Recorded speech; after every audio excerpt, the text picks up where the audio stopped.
Di sana ada perbedaan pendapat di kalangan orang-orang alim, orang-orang yang mengetahui ilmu dari Al-Quran dan Sunnah, yang sebagian mereka karena tidak adanya dalil yang jelas yang menyebutkan orang hamil itu harus bayar fidyah atau dia harus mengqadha di hari yang lain. Maka ada perbedaan pendapat. Sebagian mengatakan bahwa ia mengqadha, dan ini setahu saya kebanyakan para ulama menyatakannya dia mengqadha puasanya. Kenapa? Karena dikiaskan dengan orang yang marid, orang yang sakit. Dan pada dasarnya orang yang mengqadha, bagi orang yang hamil mengqadha, tidak ada batasan apakah sampai pada tahun setelahnya. Nah, jadi tidak dibatasi misalnya, nanti sampai tahun berikutnya gimana? Ternyata belum bisa. Maka bahkan Syekh Shalih Al-Fauzan dan yang lain mengatakan bahkan khamsah ini meskipun 5 tahun. Kenapa? Li ajri al-uzur, karena adanya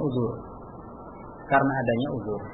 Tetapi sebagian ulama mengatakan boleh ia membayar fidyah, yakni memberi makan ta'am miskinan, memberi makan seorang miskin.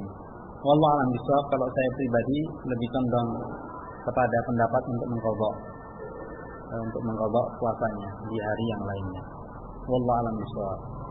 Mohon penjelasan tentang pendapat yang paling kuat tentang apa yang harus dilakukan wanita yang meninggalkan shaum Ramadan karena hamil atau menyusui.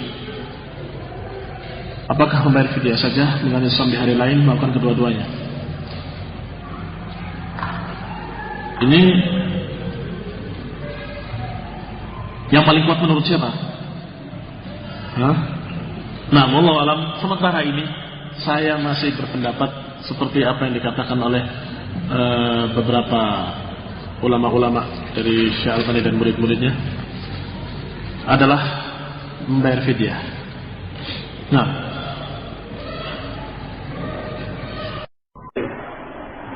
yang ngeluh ini, seandainya seorang wanita hamil, kemudian hamil lagi, nyusui lagi, terus tahunnya kesekian, kapan pokoknya, apa tinggal bayar fidyah? Kalau seandainya punya anak 7, berturut-turut nyusui sudah hamil, Allah mulia. Tadi kan saya bilang koordinasi sama suami. Suami aku juga memahami kondisi yang seperti ini. Tadi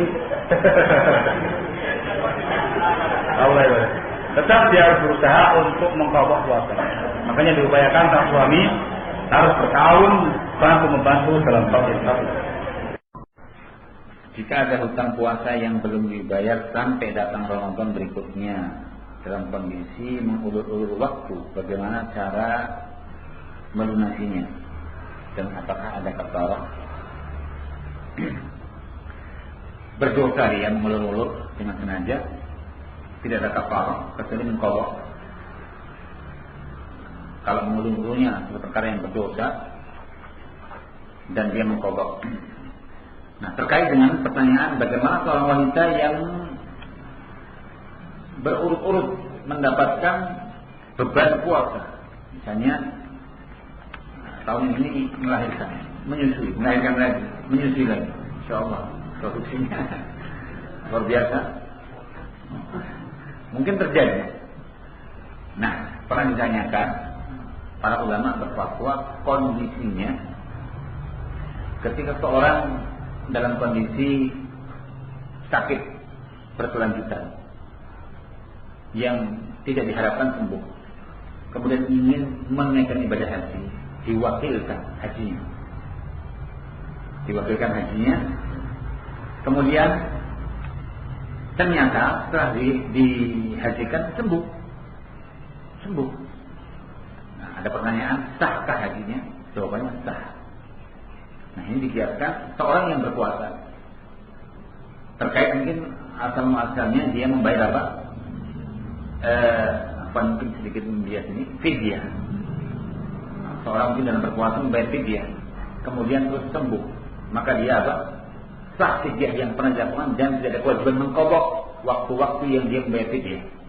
Nah, terkait dengan seorang yang membatalkan seorang yang berpuasa pendapat yang kuat, seorang yang membatalkan puasa karena hamil atau menyusui, dan ini bukan satu keilzaman ya, saya tidak mengajarkan di sini satu keharusan, tapi satu pendapat yang dikatakan kuat dan yang lebih tentram kepada dalil bahwa wanita hamil, wanita menyusui itu mengqadha.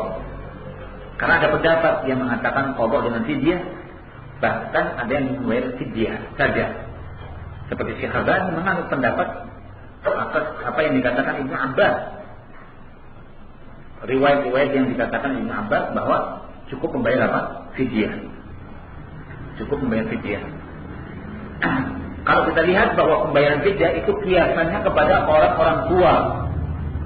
Orang-orang tua yang tidak lagi mampu berpuasa. Sementara wanita yang hamil, wanita yang menyusui, tidak akan terbayang satu saat dia mampu. Jawabannya apa? Iya, akan mampu melaksanakan walaupun 4 Ramadan dia tinggalkan. Berarti berapa? 100 hari. Masya Allah. Yang diqadha, insya Allah selesai. Insya Allah selesai. Nah, terus jangan berharap selesai bunuh dirinya suaminya ya, yang menanggung, meninggalkan gitu. Belum sempat apa? Mengqadha. Berarti suami atau mungkin keluarganya tidak. Berarti dia mengqadha dalam kondisi apa? Menanggung dosa, bunuh dirinya, bapaknya kan gitu. Jadi jangan berlepas diri, satu tanggung jawab kemudian seorang menghabisi nyawa.